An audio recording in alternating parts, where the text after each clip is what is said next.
Proposition 13 and Proposition 19 explained how California property taxes actually work together.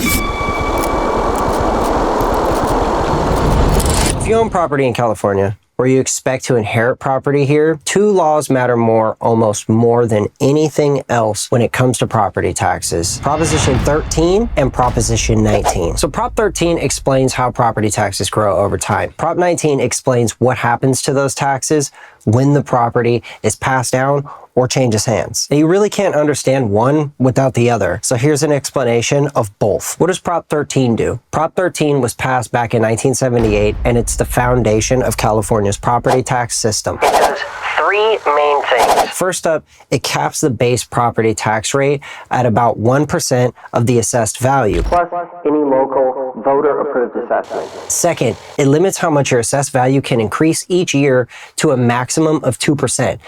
Even if the market value jumps up way more than that. And third, it says your assessed value only resets to the current market value when there's a change in ownership or new construction. And that's the entire framework. So why does Prop 13 matter so much? Now, because of Prop 13, property taxes in California are very predictable. If you buy a home and keep it for a long time, your taxes usually rise slowly, even if the home prices skyrocket around you. That's also why two similar homes on the same street can have very different tax bills. They're not taxed at different rates. They're taxed based on when they were purchased. So where does Prop 19 come into this? So for a long time, families could pass property down to children and keep those low Prop 13 tax bases. That changed everything in 2020 with Proposition 19.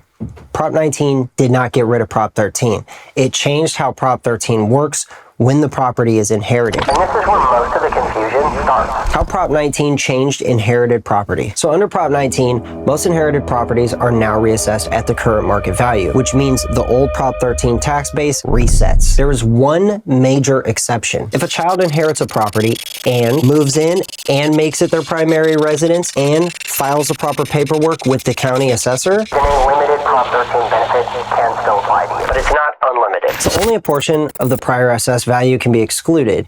Any value above that threshold gets reassessed. And if the inherited property is used as a rental, a second home, or anything other than the heir's primary residence, it's fully reassessed at today's value. So what does this mean for you in real life? Prop 13 still controls the tax rate and how fast assessments grow. Prop 19 controls whether you get to keep that old tax base at all. So before Prop 19, families often held on to inherited property easily.